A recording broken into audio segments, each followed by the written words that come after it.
on the table. Boom. Oh, God. Soft flopping it out on the table. God damn. Right, yeah. We're live, yeah. Woo! Raw. We're talking things Monday Night Raw. This is the 12th of March. And we're fully on the road to WrestleMania. So now it's time for that epic face-to-face between Roman and Brock Lesnar. Yeah. And we open the show with Kurt Angle. Oh, he was happy, he was excited, but he had some bad news. Where's Barrett? He's in the crowd somewhere. With his gavel. Yeah. Unfortunately, it was the bad news no one wanted to hear. Brock will not be in attendance tonight.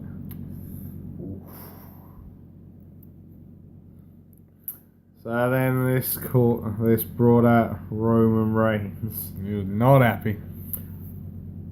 No, and then he just sort of went off on one. So what do you mean he's not here? And it's like, well, you just said he's not here.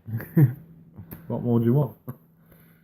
Yeah, then he went on a massive tirade, said about Brock Lesnar doesn't respect the business, doesn't respect him, doesn't respect the fans, he doesn't respect anyone.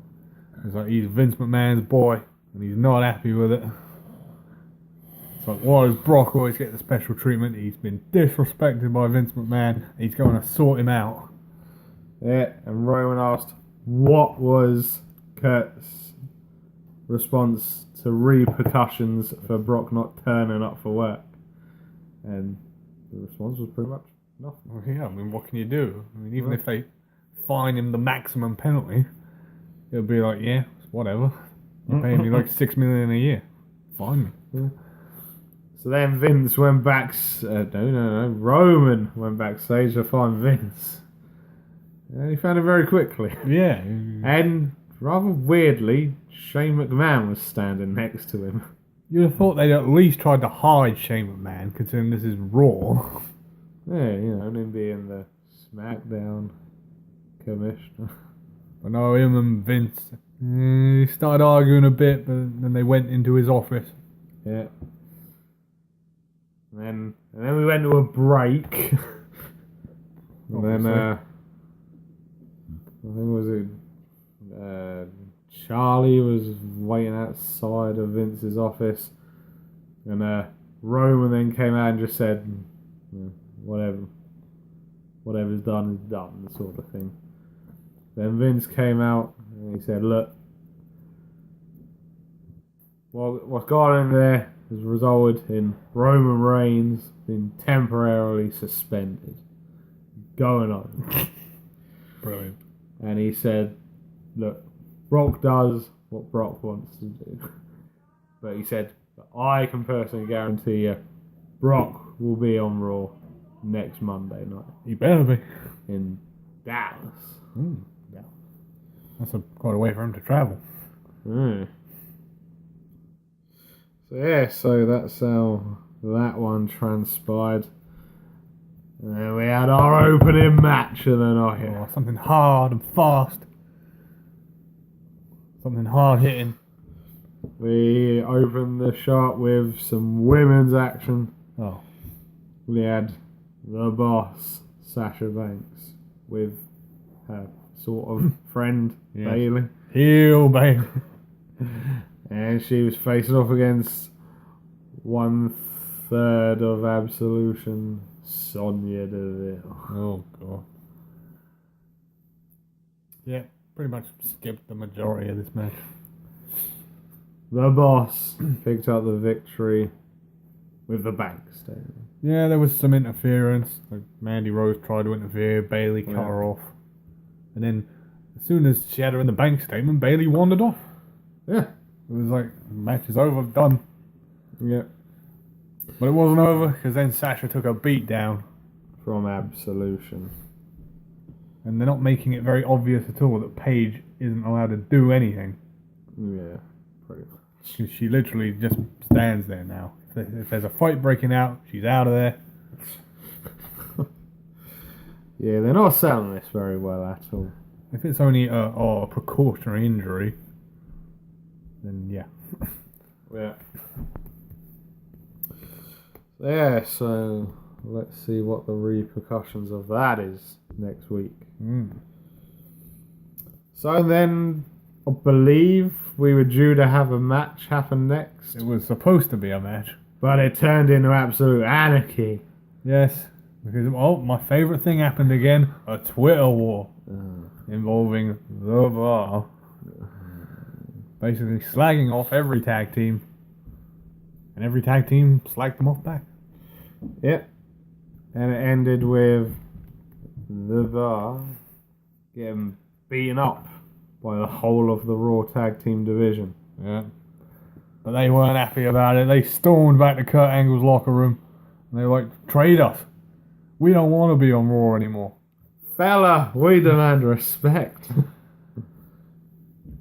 No, I'm not trading you.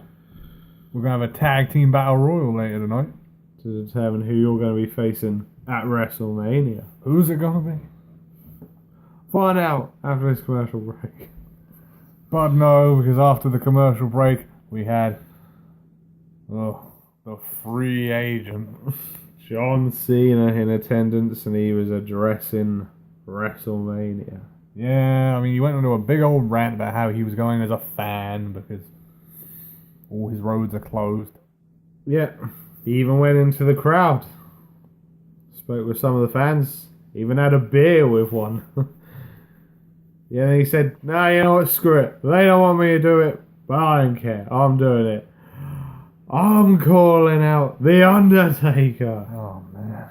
He wants the dead man at WrestleMania." Yeah. See, this is just not a match that I'm interested in anymore. To be fair, I'll give him his juice. I fairly enjoyed this promo from Cena, and he had a few low blows and that. A lot of low blows. He said, "Wow, if you're retired and you haven't got any interest in coming back, why are you posting workout videos on your wife's Instagram?" Is he actually doing that? Yeah, he's done a couple. I did not know this. Yeah, and then Cena basically told him, "Get over yourself. You lost. Move on." And then, that was pretty much that. And then before we forget, we had the last inductee into this year's Hall of Fame introduced. And funny enough, it coincided quite well with the previous angle. I did. Going into the celebrity wing, we've got Kid Rock going into the Hall of Fame this year. Well, yeah, you can make an argument for him. He's had the most performances in WWE, and obviously he had a partnership with the Dead Man when he had his biker gimmick. He did. They had American Badass as his theme. I was surprised they referenced American Badass. He didn't actually have it that long. Like years? It wasn't even a year. No, not even a year. Wow. He had it maybe about 6 months, 7 months. Because in December of that year, he changed to Limp Bizkit. Yeah. He had Rolling. So yeah, despite everyone thinking, oh yeah, that theme defined him, he didn't have it that long. No. But yeah, well done, Kid Rock. Yeah. Good to see you're in a wrestling Hall of Fame. No worse than some of them that have gone into it. So, our next match was set up earlier on an episode of Miz TV. Oh. Miz doing his usual tactics, trying to turn Finn against Seth and Seth against Finn. Didn't work. And he just turned around saying, Miz, what are you playing at? We know what you're playing at. Yeah, it's not going to work. Although there were a couple of low blows chucked in there afterwards. Yeah, just a couple. Yeah, I think Finn won it when he said, "Well, in our last time match, I'll beat you with one arm." Yeah, and there was the shot of, oh yeah, you won the Universal title, and then you lost it a day later. Ooh. So then it was determined, right? We're going to have a singles match.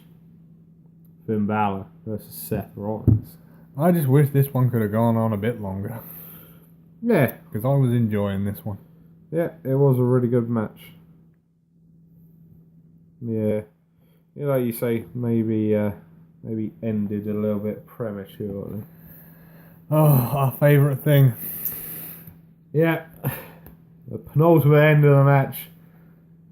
Seth went for the superplex off of the top rope. And then he went to go for Michael Cole's favourite move, the Falcon Arrow. You will get right one of these days. But when Seth got back up and went to go for the Falcon Arrow, Finn reversed it into a roll-up. The dreaded roll-up again. And Finn Balor picked up the victory in this one. Beat him again. But is it going to be the same at WrestleMania? Oh. So, yeah. So, then our next match, we had started with bloody one of my favourites, in-ring interview. Oh, man. Started off with Asuka and basically asking her why she decided to go to SmackDown to face Charlotte, but then he got very quickly interrupted by Alexa Bliss and Mickie James, and Alexa basically said, look, she took the easy way out. She didn't want to face me, really. And plus as well, she said she'd save her from the embarrassment of trying to do a promo because her English isn't very good. That's low. It's true. It's partially true, but yeah, a low blow, nevertheless. So then Asuka was like, fine. You want to get it on? Let's get it on. So then Alexa was like, nah. You can fight Mickie tonight, and if you can beat her, then you can face me next week. So, yep. You know how this match is going to go. Yep. It's like they're not going to blow this undefeated streak to Mickie James on a Raw before WrestleMania. No. So it was no shock to see Mickie James in the Asuka lock. Not the armbar. And a tapping. So that means Alexa's got to face Asuka next week. Oh yeah, well, we forgot the bit in the promo. Originally, it was supposed to be Nia Jax coming out to face her. She was like, you're going to be facing this person. And she didn't come out. And then she changed it to Mickie James. And then backstage it was, why didn't you come out? That was the cue for you to come out and beat up Asuka. And Nia's like, oh, I'm going to do what I want. Pretty much. So then Alex said, well, I need to know, have you got my back next week? And so she was like, yeah, okay, I'll be ringside. And then they sort of had a little sweet moment. I love you. Oh. I love you too. And then Nia came out for her match and she destroyed a local competitor. Joan King. Oh, man. But unfortunately, I don't know how this happened. After the match, we then went backstage. Alexa and Mickie James completely ignored the cameraman in the room. Oh, my God. And the giant microphone above their heads. Yep. And they basically spent a couple of minutes slagging off Nia. Yeah. So then one of the interviewers came through and she was like, oh, well, just give you a heads up. We were meant to start this interview a few minutes ago. The mic's been live the whole time. So then Alexa and Mickie James very quickly ran out of the arena. They were going to go through the front, but they went, no, back exit. We were gone. And Nia came running to the back. Tore open a suitcase, started screaming, where are they? Oh, but they had already gone. Yeah. And she went on a rampage, ripped another suitcase, and...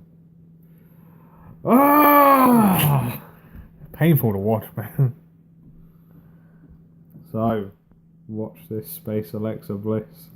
You gonna get hurt next week. Oh, God. You gonna get gut. She gonna get hurt. And then After that all ended, the moment we've all been waiting for. We had Woken Matt Hardy appear at the Hardy compound. Yep. And he's challenged Bray Wyatt to Ultimate Deletion. Yep, it's been bumped from WrestleMania. It's now happening next week on Raw. He's got his platoon ready. Queen Rebecca, King Maxwell, Lord Wolfgang, Oh my god. and the two men who we've been waiting forever to see, Vanguard 1 and Senior Benjamin. But what about his scribe? We'll have to wait and see. So yeah, it's amazing. I can't wait for this to happen. And then quickly cut over to Bray, and he's like, I've got a warning for you, Matt Hardy. That's good. You're not going to like it. He's there going, of course I'll accept your Ultimate Deletion invitation. And then he chucked a few threats out there. You've got a beautiful home, beautiful family, Matt. It'd be a shame if anything happened to him. I like the line. It was like, be careful when inviting the devil to your front door, because he might just like the view and decide to stick around. Ooh. So yeah, Oh, man. next week at the Hardy compound, the Ultimate Deletion. And we're going to have the Lake of Reincarnation.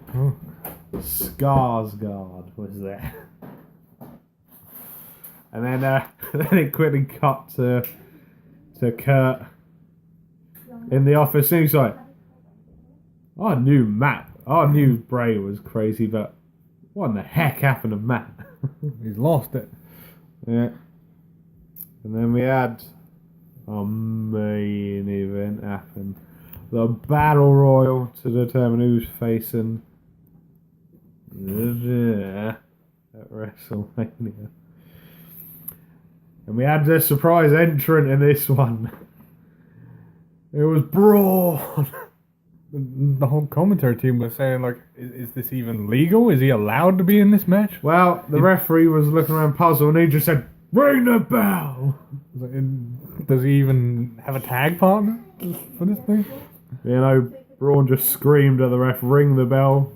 So he rang that bell as quickly as he could. Yeah. Apollo Crews got eliminated straight away. Oh my god.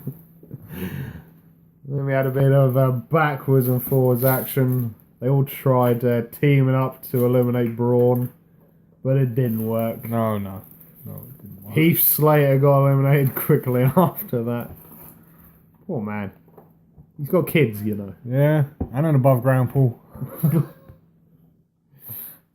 Yeah. And